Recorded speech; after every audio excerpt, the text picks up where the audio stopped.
Radio Fréquence Méditerranée. Il est 18h.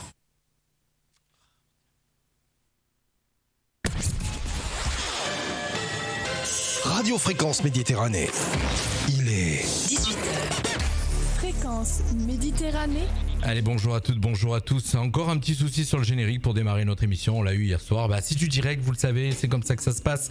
Bonsoir à tous. On est parti pour le MAC de la Riviera avec une équipe inédite ce soir. 3 stagiaires de l'école de journalisme de Nice. Bonjour à tous déjà. Et puis, on va vous les présenter les unes après les autres. Alors, dans le sens des aiguilles d'une montre, là-bas, si je me trompe pas. C'est où Clémence ou Emmanuel? Est-ce que je vais me tromper? Emmanuel, voilà. Donc bonsoir Emmanuel, ça va? Bonsoir, ça va et vous? Moi ça va, toujours. Dès que je suis à la radio et que j'ai mon micro, ça va mieux, ça me soigne. Et première fois au micro d'une radio en direct. Voilà. Et puis tu vois, première fois et pourtant le générique n'est pas parti correctement, il y a eu un souci. Voilà. Donc ça arrive parfois. La blonde de service qui était l'année dernière et voilà, toujours aussi décontractée. Alors depuis tu as acheté un appartement, tu ne vis plus dans une grotte? Non, c'est bon, je suis encore dans mon appartement. C'est Chloé. Salut Chloé. Bonsoir à tous. Voilà. Et puis la nouvelle, c'est Clémence. Bonsoir à tous. Voilà, donc on va monter un petit peu les micros, on va leur parler un tout petit peu plus près du micro. On va aborder plein de sujets ce soir, on va vous parler du reportage que vous avez fait ce matin sur les incivilités à Menton avec le maire Yves Juel qui vous a reçu. On va parler du salut nazi qu'il y a eu au Vélodrome hier lors du match Marseille-Francfort. C'est Clémence qui va nous parler de ça. Bien sûr, on retrouvera nos pubs habituels, nos groupes habituels au niveau break musical. Chloé va nous parler de manga aussi ce soir. De quel manga tu vas nous parler? One Piece. One Piece, voilà. Toi, tu es la spécialiste des mangas. Oui. On vous parlera bien sûr de l'avenir des chiens de la reine d'Angleterre, de l'arnaque à la télé-réalité avec les placements produits, du procès de Nice et les vidéos qui vont être diffusées. Voilà, on va vous parler de tout ceci ce soir. C'est tout de suite, ça commence. C'est le MAG de la Riviera. 18h, 19h, c'est le MAC de la Riviera sur Fréquence Méditerranée. Ma chère Chloé, vous étiez ce matin à la ville de Menton pour entendre le maire parler des incivilités. Alors, qu'est-ce qui s'est passé, ma chère? Alors, Yves Juel, maire de Menton et président de la communauté de la Riviera française, s'est engagé le 30 juin dernier à lutter contre les incivilités, à savoir tout ce qui va à l'encontre du bon fonctionnement de la ville, c'est-à-dire les déjections canines non ramassées, les dépôts sauvages, les mégots jetés dans la rue, ainsi que la circulation des 2 roues sur les trottoirs. Désormais, toute dégradation et non-respect de la commune seront directement verbalisés et de nouveaux arrêtés ont été dernièrement mis en place. Des amendes de 135 € seront distribuées pour chacune des infractions. Le maire de Menton a annoncé ce matin lors de la conférence de presse à propos des incivilités que la commune sera à présent intransigeante à ce sujet. Si les forces de l'ordre ont été plutôt tolérantes envers les habitants et les touristes cet été, avec notamment la mise en place de distributeurs de sacs canins, la distribution de cendriers de plage, ainsi que la diffusion et le partage de messages de sensibilisation, désormais aucun cadeau ne sera fait. Une mission zéro incivilité a par ailleurs été menée ces dernières semaines à travers Menton et aura lieu toute l'année. Yves Juel a également fait part des problèmes d'excès de vitesse sur la promenade du Soleil ainsi que le stationnement des 2 roues sur les trottoirs dans l'hypercentre. Depuis le 1er janvier, 19 permis ont été retirés, 38 véhicules ont été emmenés par la fourrière, 21 trottinettes ont été verbalisées et plus de 13 000 PV électroniques ont été distribués. Quant à la cigarette, le maire a pour projet d'interdire son usage devant les écoles. En revanche, il assure « Je n'interdirai pas la cigarette sur la plage car ceux qui veulent fumer font ce qu'ils veulent ». Un partenariat avec la Ligue nationale contre le cancer a par ailleurs été effectué afin de faire une campagne de prévention envers les jeunes. On écoute le reportage que vous avez fait ce matin. Voilà, vous étiez toutes les 3, puisque je rappelle que vous êtes toutes les 3 stagiaires de l'école de journalisme de Nice. La vitesse et le bruit des 2 roues et des autos, les incivilités de personnes qui jetaient des mégots sur la voie publique, sur les plages ou même dans la mer directement, et sur les déjections canines. Bon, ça c'est les principales incivilités et puis tout ce qui était aussi dépôt des encombrants, gravats, meubles, etc. Donc voilà, ça c'est les principales incivilités sur lesquelles on a pris des arrêtés très stricts, très fermes. Donc on a eu une période de prévention qui partait du mois d'avril-mai quand j'ai pris les arrêtés, avec des explications mises à disposition pour aider à ce que ce soit respecté de poubelles spécialisées, de cendriers sur les plages, de sacs pour les déjections canines, de contrôles radar dans lequel on expliquait les choses aux gens, de petits papillons dans lequel on expliquait que les scooters devaient se garer là où il y avait des places. Donc tout ça, c'était une période de prévention. Vous risquez, sur tout ce que je viens de dire, 135 € d'amende. Et sur les encombrants, les déchets de gravats, de chantier qui seraient mis en sauvage, jusqu'à 1 500 €. Et puis pour les vitesses excessives de plus de 50 km/h, vous risquez la suspension du permis pendant une très longue durée et la saisie du véhicule.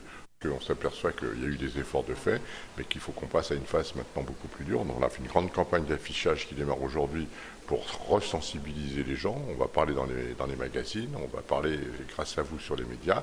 Mais là, maintenant, à partir d'aujourd'hui, clic-clac Kodak, on y va. Clic-clac Kodak. Ah, c'est pas mal pour terminer cette petite interview. Le maire de Menton, donc au micro de Clémence, d'Emmanuel et de Chloé, aujourd'hui nos stagiaires en école de journalisme. 18h, 19h, c'est le Mac de la Riviera sur Fréquence Méditerranée. Allez, avant d'écouter la chronique ce soir, c'est leur première fois pour Clémence et Emmanuel, Direct Radio. D'habitude, vous faisiez des piges sur... Qui c'est qui était sur Radio Cannes ? Moi. C'était Cannes toi ? Radio. Cannes Radio, pardon. Et tu faisais des piges. Je faisais des piges et je faisais des reportages. Des reportages, voilà. Et là, ce soir, c'est du live en direct avec nos auditeurs. Voilà, vous êtes en train de nous rejoindre sur le live Facebook, donc n'hésitez pas à venir nous rejoindre. Pas nombreux pour l'instant, mais bon, ça va monter en pression comme d'habitude.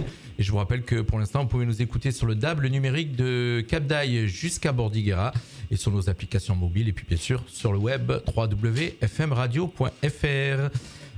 Clémence, hier soir, tu as été choquée par le salut nazi qui a été fait donc au Vélodrome lors du match Marseille-Francfort. Je suppose que c'était un salut nazi des Allemands, hein, Francfort, pas des Marseillais.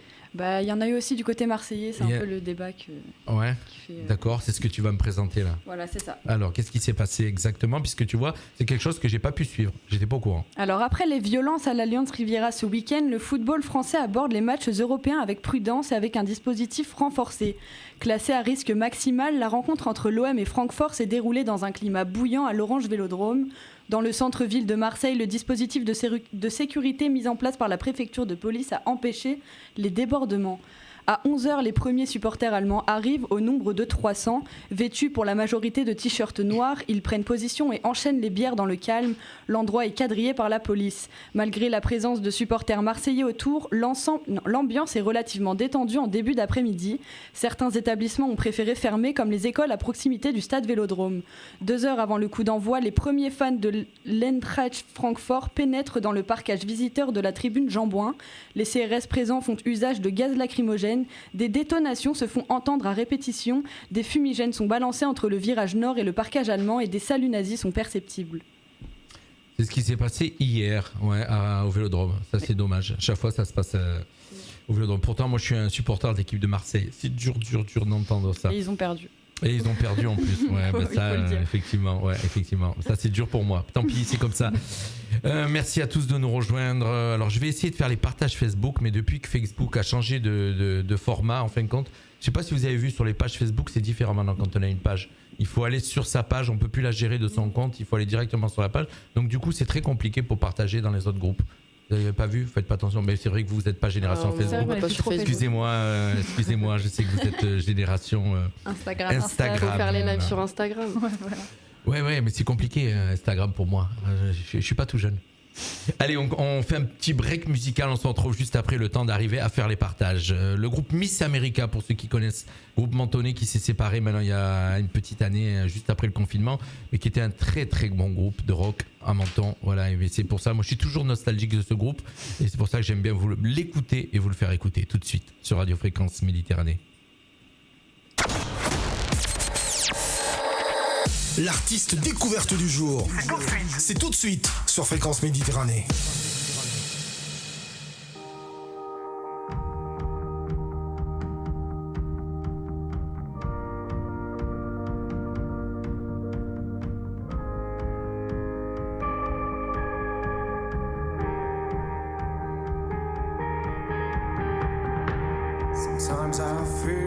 so dark and gray. Love is going anyway.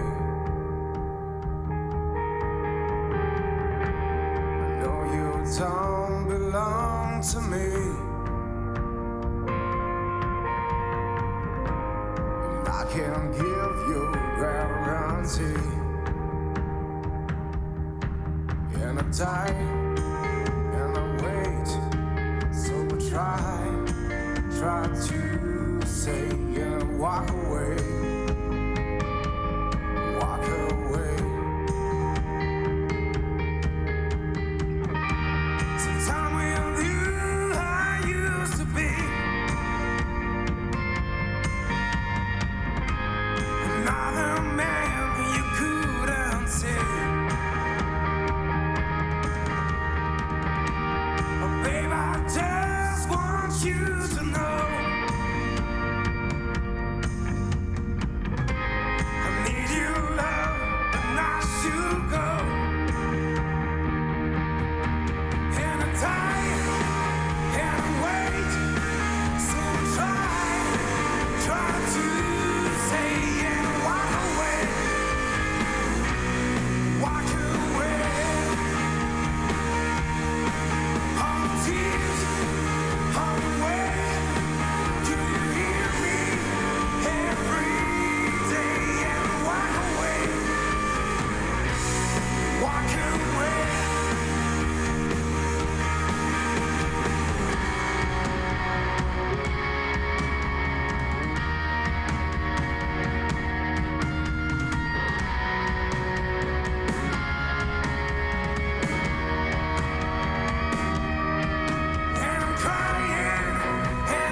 Méa, la boutique Méa. Oh là là, quelle femme ne la connaît pas? Le glam, le chic, le classique, le casual ou l'urbain se donnent rendez-vous en boutique. Peu importe votre style, vous retrouverez toujours le vôtre. De nouveaux articles tendance et branchés en prêt-à-porter, chaussures, maroquinerie et accessoires sont introduits toutes les semaines, laissant place à une mode féminine, sélectionnée avec justesse, passion et à prix démocratique pour des femmes d'exigence. Des pièces uniques, originales dans des matières nobles, du singulier parce que le beau est toujours différent. En boutique, une atmosphère conviviale et détendue ainsi qu'un service de compétences vous attendent. Prête à faire monter la température par l'explosion de votre style? Rendez-vous en boutique, 23 rue Partouneau, à Menton, 7 jours sur 7 et sur boutiquemea.com, 24 heures sur 24. Oui, la mode qui ne dort jamais, celle qui vous va, c'est chez Méa. 18h, 19h, c'est le Mac de la Riviera sur Fréquence Méditerranée. On est de retour avec nos jeunes stagiaires. Ah oui, j'ai oublié de vous dire qu'il y avait la pub juste après la chanson. Voilà, notre nouveau partenaire Méa Boutique à Menton. Voilà, des partenaires qui nous rejoignent. Ça fait plaisir d'avoir de nouveaux partenaires. Ça fait rentrer des sous dans la radio. Voilà, c'est comme ça que ça se passe. Trois nouvelles. Voilà, les nouveaux visages que vous avez à l'antenne ce soir. C'est trois stagiaires de l'école de journalisme. Chloé, que vous connaissez, qui était avec nous l'année dernière, qui est de retour, toujours aussi décontractée. Ouais. Alors, bonne nouvelle, elle a quitté sa grotte. Elle a acheté un appartement. Donc, ça c'est génial. Et puis il y a Clémence et Emmanuel, voilà, donc aussi stagiaires de l'école de journalisme. Et c'est Emmanuel qui s'est inquiété effectivement. Bon, vous le savez, depuis maintenant quelques jours, la reine d'Angleterre est décédée. Et elle avait une meute de chiens, des corgis exactement. Je sais pas combien elle en a. Des corgis, on dit ? Oui, corgi, on dit, apparemment. Non, on dit pas corgi. On dit corgi, ouais. Oui, donc on dit corgi. Donc, moi, je disais corgi aussi. Alors, c'est pas grave, il y en a encore une qui vit dans une grotte, c'est la deuxième. Donc, elle s'est inquiétée de savoir qu'est-ce qui va se passer pour ces chiens. Alors, je sais pas combien il y en a, mais je vais le découvrir avec toi. Eh bien, vous le savez, la reine Elisabeth II nous a quittés il y a presque une semaine maintenant, et actuellement, le peuple britannique est en deuil. Et ce n'est un secret pour personne, la reine adorait les chiens, et plus particulièrement les corgis. Vous savez, ces fameux chiens roux aux pattes peu courtes, la reine d'Angleterre en a ainsi possédé plus de 30 au cours de son existence. Et lors de son décès, le 8 septembre dernier, la souveraine en possédait encore 4. Donc une question évidente se pose alors, que vont devenir les chiens de la reine ? Eh bien, les chouchous de Sa Majesté vont être récupérés par le prince Andrew d'York, son fils. Ils iront vivre au Royal Lodge, un manoir situé dans le domaine de Windsor et le lieu de résidence du prince. Les chiots avaient été offerts à la reine en 2021 de la part d'Andrew après la perte de son mari afin de lui remonter le moral. Alors leur maîtresse va sans nul doute leur manquer, mais pas d'inquiétude, on s'en occupera. Wow, tranquille, j'ai commencé à m'inquiéter, c'est vrai. Tu sais pourquoi ? Moi, je préfère les animaux que les gens. Bizarre, hein ? Voilà, donc c'est comme ça. Pardon ? Comme tout le monde. Oui, comme tout le Tu monde. préfères les animaux que les gens, toi aussi ? Moi, oui. Ah bon, ben c'est bien, j'en ai trouvé 3 comme moi, donc on est 4, on va faire un club. Un petit coucou à Jacques qui nous rejoint, à Thomas qui est fidèle comme d'habitude, voilà, et on leur fait un petit coucou. Bien sûr, n'hésitez pas à commenter cette émission. Et puis bien sûr, Émeric aussi qui nous a rejoint, Émeric qui fait partie de l'équipe et qui est en train de remarquer, voilà, Thomas qui est sur la route, et puis Emiliano Bartori, ça vous parle ? Non, il a mis un commentaire sur la chronique tout à l'heure de la plage, effectivement. Il disait que la Riviera est en train de devenir comme Singapour. Voilà, donc l'interdiction de la clope sur la plage, ça va arriver. Je pense. Petite chronique insolite, je vais vous dire quelques trucs, on va voir, je vais voir si vous le saviez. Vous savez je vais vous apprendre certaines choses, chronique insolite. Est-ce que vous savez qu'on pleure 4,5 litres par an ? Vous pleurez, vous les filles, déjà ? Non. Oui. Non, déjà. Non ? Comment ça, non ? Non ?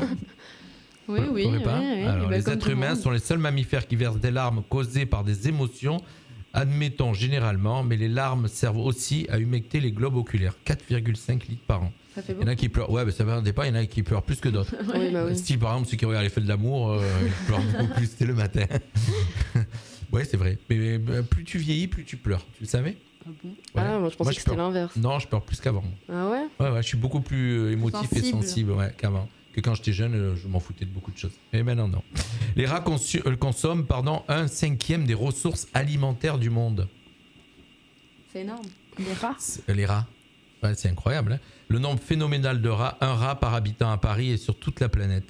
Et leur capacité à manger n'importe quoi font que ces petits rongeurs sont à l'aise dans nos sociétés du gaspillage. Ah oui, ils mangent surtout des déchets. Un peu trop à l'aise. Tu as vu à Paris ? Je sais pas, à Nice, il y en a ? Ah, il y en a. Oui, il y en a. À Nice, il y en a. Il y en a à Menton aussi. Il y a un endroit à Menton que je connais où il y en a beaucoup. J'aime bien le soir quand j'aime bien. C'est au port à Menton, sur le port là-bas. Ah, il y en a quelques-uns quand même. Van Gogh, vous savez qui est Van Gogh ? Oui. D'accord ? Oui. Chaud. N'a vendu qu'un seul Quand tableau même. de son vivant.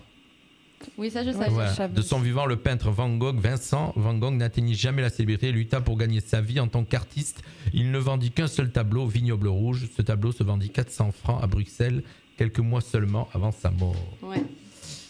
Allez, encore 2 infos insolites, c'est pour voir, mais vous connaissez tout ça, vous ? Bah oui. Ah, mine de rien, je suis surpris. oui. Et tu oui. t'as fait des... Il est sorti sa grotte. Ah ouais, c'était pas t'as été en vacances, mais Ouais. le brocoli est le seul légume qui est également une fleur. C'est une Ah oui, fleur. Le brocoli est J'aime une pas les fleur. Ouais. légumes. Le mot brocoli est dérivé du latin brachium signifiant branche, en référence à la forme du légume qui fait penser à des arbres miniatures habituellement de couleur vert foncé à vert sauge. Le brocoli peut aussi être blanc ou pourpre. Bon, on s'en fout. Et environ 250 personnes se sont tuées en tombant de la tour de Pise. Oh. Ouais, bizarre. Mais bon. Depuis 1174, on a recensé environ 250 morts au pied de la tour de Pise, dont l'inclinaison serait due à la friabilité du sol où reposent ses fondations. Qui a déjà été à Florence voir la tour de Pise? Non, Ah, Moi, pas du tout. aussi. Jamais. non plus. Eh ben, c'est comme ça. Mais c'est pas grave. un jour, hein. Bah oui, c'est sûr que quand on vit dans une grotte, Si c'est tu m'invites. difficile. Allez, on continue. 18h, 19h, c'est le Mac de la Riviera sur Fréquence Méditerranée.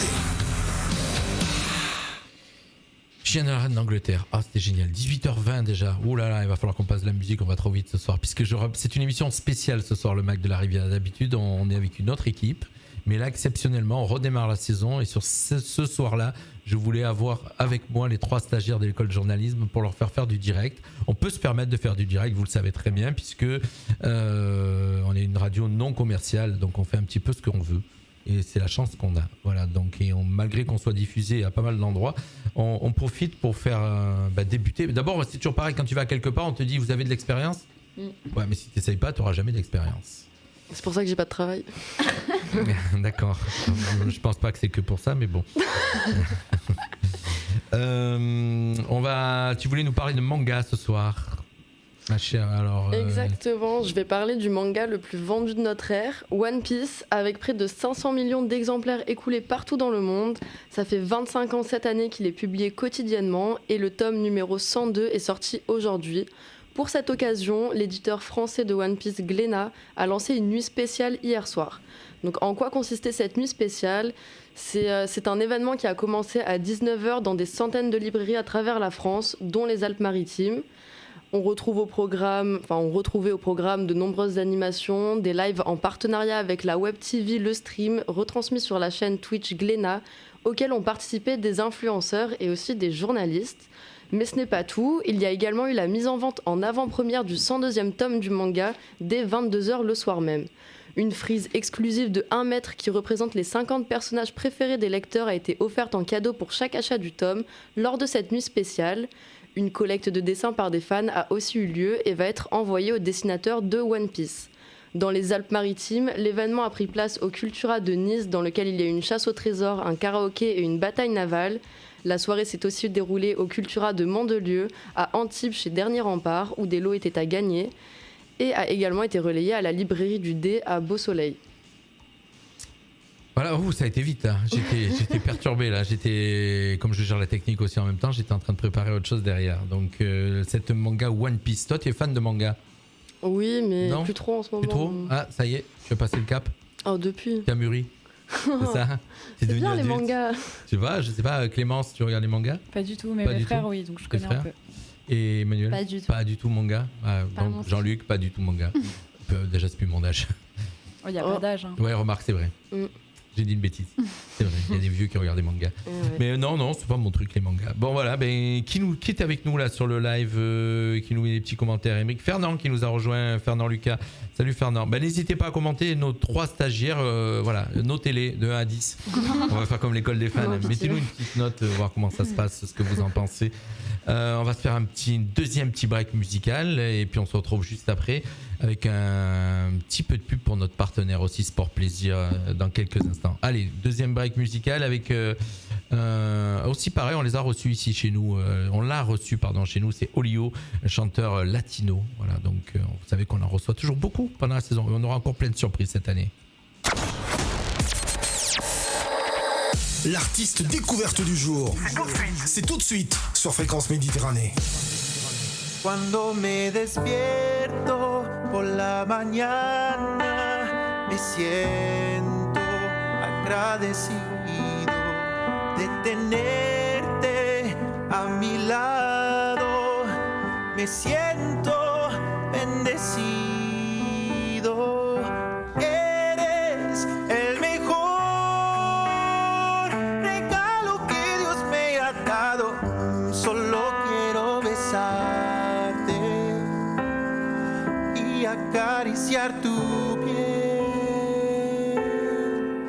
Me enamoré de tu mirada, me sedujiste con tu sonrisa. Eres mi luz, eres mi musa, el apoyo que necesito en mi vida.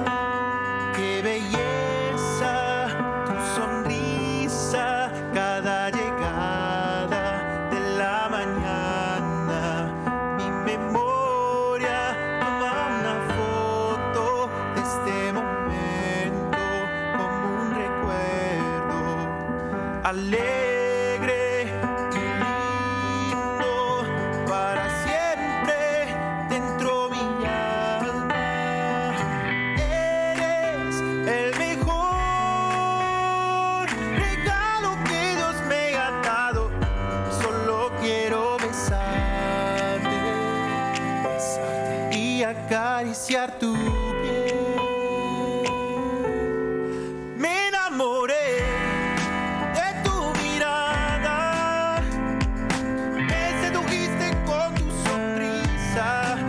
Eres mi luz, eres mi musa, el apoyo que necesito en mi vida. Como símbolo de nuestro amor, quiero ofrecerte este anillo, una promesa de un futuro juntos. Me enamoré de tu mirada, me sedujiste con tu sonrisa. Eres mi luz, eres mi musa, el apoyo que necesito en mi vida. Me enamoré a primera vista, me sedujiste con tu sonrisa.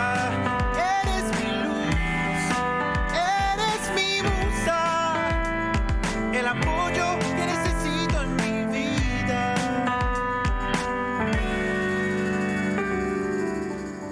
Tu sonrisa.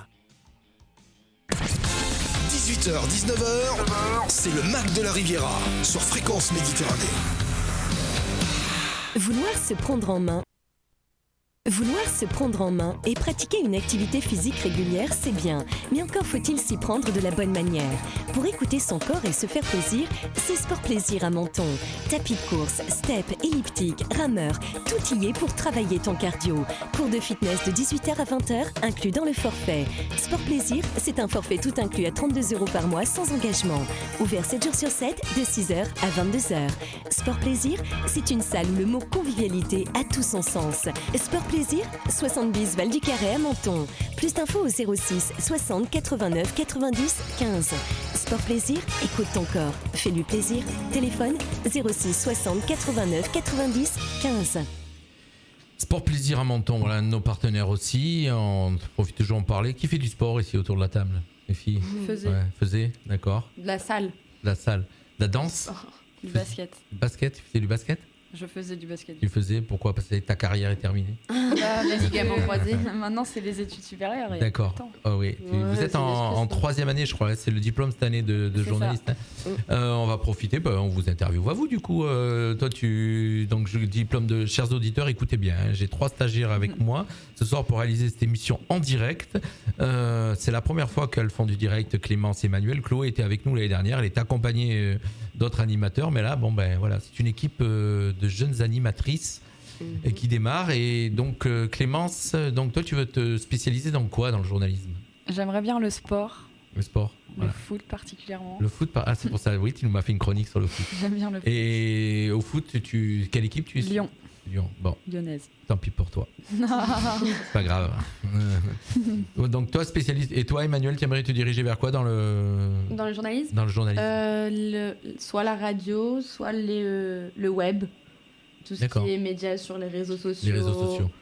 Et voilà. Et D'accord. information générale. Information générale. De traiter de tout. Est-ce que vous avez déjà des boîtes en vue qui pourraient vous recruter ou pas? Donc, vous savez pas. Pas du tout. TV. On a des envies, oui, mais après, c'est. Ouais, des rêves. D'accord, Il faut d'accord. encore qu'ils nous recrutent, quoi. D'accord. On a Jimmy qui était parti chez Ouais. BFM Côte d'Azur. Et toi, ma chère Chloé? J'aimerais bien être reporter, mais pas en France. D'accord. Pourquoi? Parce qu'ils vont savoir qui tu es. Non, mais j'aimerais bien partir dans un autre pays. D'accord. Tu parles des langues, ça va? Ouais, ça va, je me débrouille. Ouais, tu parles au moins la langue des... Non, elle parle Oui. bien l'anglais en vrai. Au moins anglais. Elle parle bien l'anglais. D'accord, mes chères demoiselles, on va vous parler, pas anglais, on va vous parler arnaque à la télé-réalité. C'est Clémence qui a vu, parce qu'apparemment il y a des arnaques dans les placements produits, c'est ça ? Et oui, ce dimanche, le magazine d'investigation de France 2 a rassemblé 975 000 téléspectateurs pour son reportage consacré au business des influenceurs. Ce numéro a été la cible des avocats des influenceurs qui sont apparus dans le reportage. Le programme dévoilait les coulisses des placements de produits des stars de télé-réalité. Un reportage qui survient après des semaines de clash médiatique entre le rappeur Booba et Magali Berda, la célèbre agent d'influenceur et candidat de télé-réalité. Le rappeur accusait la jeune femme d'escroquerie, de produits de mauvaise qualité, voire dangereux, de contrefaçon, d'entreprises fantômes. La liste est encore longue. Ce documentaire a fait découvrir aux jeunes la réalité cachée derrière les placements de produits. Le tribunal de Grasse a ouvert ce week-end une enquête pour pratiques commerciales trompeuses contre l'agence Shona Evans de Magali Berda. Alors j'ai pas tout suivi sur cette affaire. Est-ce qu'il y en a que vous pouvez me renseigner un petit peu ? Qu'est-ce qui s'est passé en fin de compte avec elle ? Donc elle, si j'ai bien compris, c'est une. Magali Berda, c'est ouais. c'est en gros les candidats télé-réalité, ils ont des agents qui s'occupent de leur carrière, puisque c'est un métier d'être candidat télé-réalité. Il les place dans différentes émissions. Voilà, c'est eux qui choisissent quels produits ils vont vendre sur leurs réseaux sociaux, parce que du coup ils font des pubs pour des produits et grâce à ces pubs ils gagnent beaucoup des revenus et sur leurs réseaux sociaux, c'est des influenceurs, donc automatiquement, voilà. Et ils sont pas capables de se débrouiller tout seuls. Et en fait, compte. Non. Non. Et en fait, le documentaire montre que les produits qu'ils vendent, ils sont même pas testés, parce que dans leur pub, ils disent nous avons testé ces produits, ils sont 100% naturels, 100%. D'accord. Au final, dans le reportage, on voit bien qu'ils testent pas du tout les produits. Donc ça a beaucoup parlé après sur les réseaux sociaux. Ça a été un scandale parce qu'ils gagnent énormément d'argent avec ça. Je sais plus combien, ils disaient les chiffres, mais pour un placement, en un jour, ils peuvent se faire 15 000 euros, quoi. Ah oui, d'accord. Ouais. Ah oui, carrément. Donc c'est un gros business et en plus ça marche bien. Les jeunes ils savent pas. Mais il y a beaucoup qui se font arnaquer en fait. C'est il y a ça, beaucoup qui rentrent dans le jeu et qui achètent et qui prennent la carte des parents et qui payent des trucs et au final soit ils reçoivent jamais leur colis. Donc c'est Booba qui a balancé quoi. C'est parti de Booba parce que Booba il s'est mêlé, il a commencé à du coup clasher Magali Berda qui a son agence Shona Evans. Mais pourquoi il a décidé de la parce que Booba c'est Booba quoi. Il clash un peu tout le monde et il s'est attaqué à la télé-réalité. Il s'est fait clasher lui aussi Robin. Oui, il s'est aussi fait clasher. Ouais, il s'est même tapé. Et donc c'est parti de là, il a voulu dénoncer Magali Berda et toute son entreprise Shona Evans et toutes les arnaques qu'il y avait derrière son entreprise et France 2 a fait un reportage où ils ont dévoilé un peu toute la vérité et dans le reportage on voit des choses assez D'accord, choquantes. donc en fin de compte Booba il dit pas faux quoi. Non, pas du tout, Booba il dit vrai. Donc elle est mal barrée. Donc Magali Berda, là, Shona Evans... Oui, il y a une enquête qui a été ouverte par le tribunal de Grasse parce que son entreprise elle est basée à Antibes. Antibes, exact. Ouais. Eh ben voilà, c'est bon, je connaissais pas j'avais vu passer ce truc-là, mais je m'étais pas très intéressé à cette histoire. Donc merci. Si vous avez des commentaires, n'hésitez pas, mon cher Dan Citron. Coucou à toute l'équipe. Voilà, Nathalie Robert aussi qui nous a rejoint, Yvette Prévost. N'hésitez pas si vous avez des commentaires. Hein. Tu les vois les commentaires toi aussi ? Non ? T'es pas sur le partage ? Donc ok.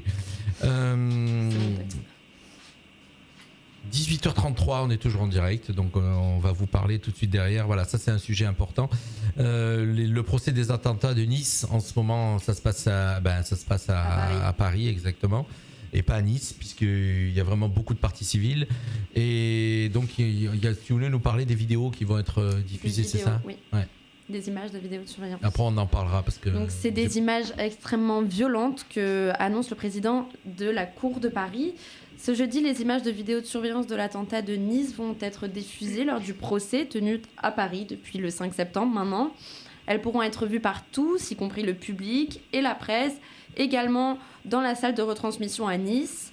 Le président Laurent Ravio a ainsi estimé que ces vidéos pouvaient éclairer la Cour sur le nombre de victimes et aussi sur le procédé de l'attaque.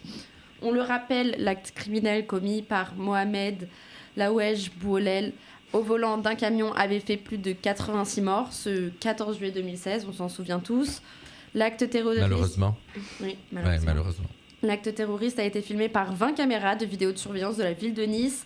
Donc elle démarre à 21h34, dès le moment où Mohamed arrive à son camion. Ensuite, on a une coupure de 41 minutes environ, jusqu'à ce qu'ils reprennent le camion. Et là, on a la durée de l'attaque de 4 minutes 17 secondes. moment qui restera à jamais gravé dans les cœurs des Niçois, mais aussi des Français. Et enfin, le président de la Cour a annoncé et a prévenu les gens de la dureté de ces images, et il demande aux gens qui hésiteraient de les regarder de mieux pas les regarder, de faire un choix et de ne pas les regarder et les visionner. 14 juillet 2016, pour ce qui se rappelle, 6 ans déjà, donc vous étiez jeunes, hein, toutes les trois, hein, puisque vous êtes aux alentours des 20 ans, je crois, donc vous étiez vraiment jeunes. Vous avez des souvenirs de ce moment ? Oui, totalement. Ouais, mais moi j'étais, enfin les filles, je sais pas, mais moi vu que je suis de Nice, je me rappelle que j'avais hésité à y aller avec mes copines et tout ça, et je l'ai appris sur Twitter en regardant les informations, et après les images elles défilaient, et le fait de se dire que c'était un endroit où j'allais récurremment, alors, de je vais façon te dire récurrente. Ouais, c'est ça qui était choquant. Ouais, choquant. Ben, je vais te dire une chose. Alors, je vais dire à nos auditeurs s'ils ont des commentaires à faire sur ce sujet. On est en train de parler des attentats de Nice et des vidéos qui vont être diffusées. Donc, si vous avez des commentaires à faire, n'hésitez pas. Pour ceux qui nous suivent sur le live Facebook, n'hésitez pas à faire des petits commentaires. On vous fera participer. Moi, pour te dire mon cas, bizarrement, c'est que chaque année, on va voir le 14 juillet à Nice. Sauf cette année-là, on n'a pas été. Donc je te dis pas nos enfants qui ont commencé pour te dire, on aurait pu être aussi à un endroit parce que malheureusement il y a eu 86 morts, mais il y avait des milliers de personnes, donc je veux dire il y en a beaucoup d'autres qui sont passés à côté. Par contre, tu parlais des vidéos, j'ai vu des vidéos, je les ai vues moi, je te prie de croire que je ne pourrais pas les revoir. J'ai vu des choses vraiment ah oui, il y en a des, je les ai vues, donc j'en ai vu beaucoup le lendemain, puisque le lendemain il y a eu énormément sur les réseaux sociaux, sur certains réseaux sociaux. Elles ont été enlevées depuis, elles sont pas restées longtemps. Mais effectivement, j'ai vu des vidéos et des photos le lendemain et je les ai encore dans la tête. Je ne pourrais pas les revoir. Et pourquoi ils ont décidé de les republier ? Quel intérêt ? Non, là, ils vont être vus que dans le cadre du procès. Oui, c'est pas les mêmes, c'est les vidéos de surveillance là qui vont être vues. Là, c'était des vidéos des gens. Moi, j'ai vu des vidéos des gens. Il y avait ceux qui habitaient sur la prom, ils prenaient de leur appartement. Ouais, carrément. Ouais, non, mais même les gens qui. J'ai vu des gens qui ont filmé, qui marchaient et qui filmaient les cadavres écrasés par terre. Donc, j'ai vu ces vidéos-là. Donc, je suis désolé, chers auditeurs, c'est un peu trash.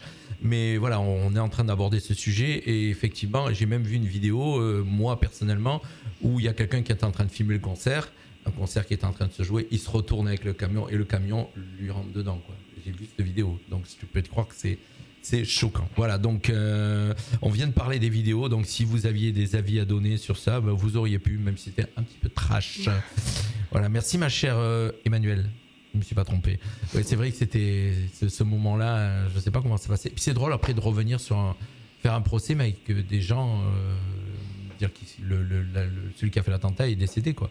Ouais. Donc je sais pas ce que tu peux juger, je sais pas. Il y a les complices. Ouais, les complices déjà, et les indemnités des.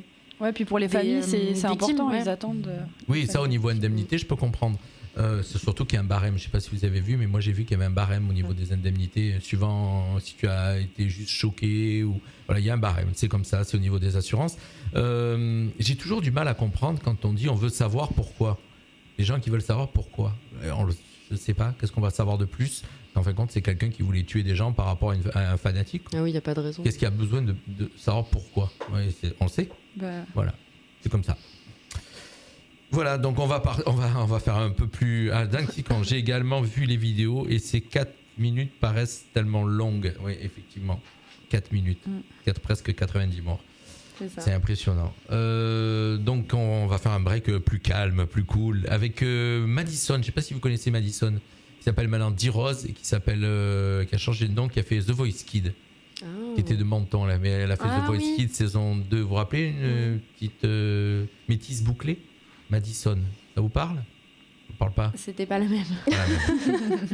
On va l'écouter. On se retrouve juste après pour terminer l'émission tranquillement. L'artiste découverte du jour. C'est tout de suite sur Fréquence Méditerranée.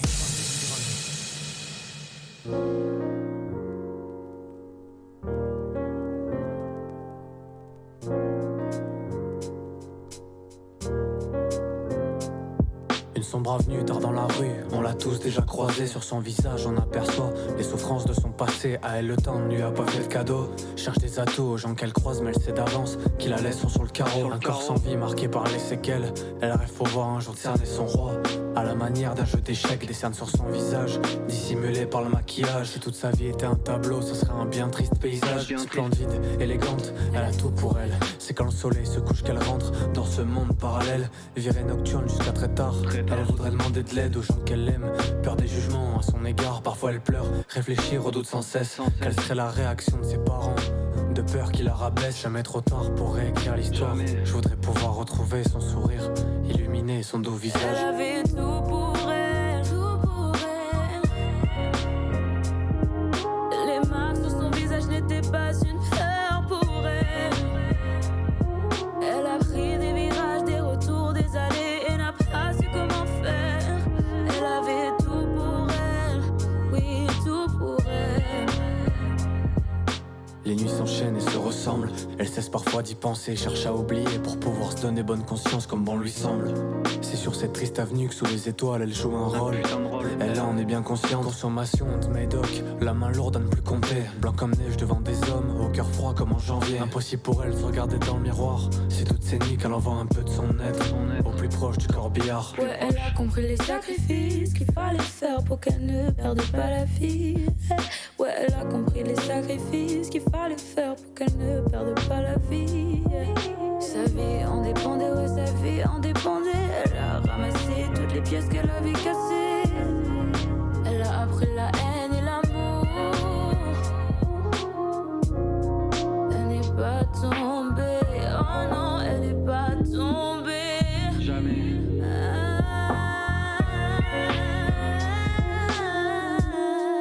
Son visage n'affiche plus la tristesse. Au fond de son cœur, de la tendresse. Oh, une revanche pour elle qui avait tout.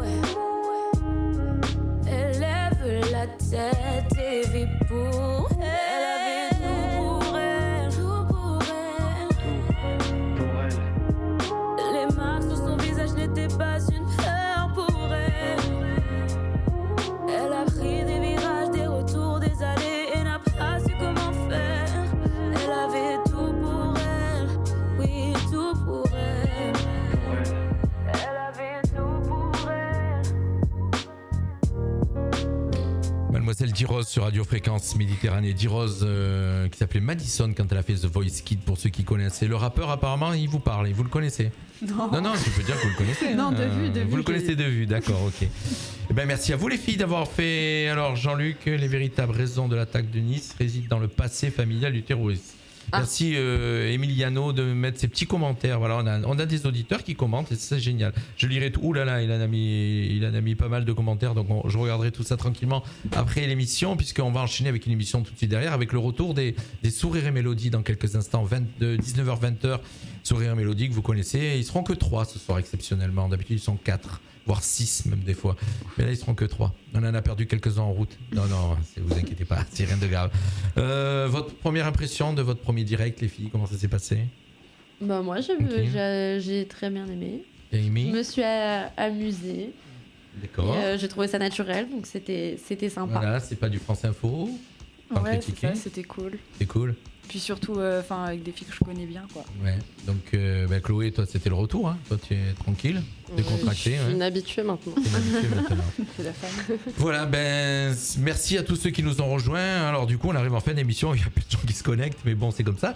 Merci en tout cas à tous d'avoir été avec nous. Il est 18h43. On était ensemble dans le Mac de la Riviera, un petit peu plus court sur cette version, puisqu'on va retrouver toute l'équipe des Sourires et Mélodies à partir de 19h, 20h.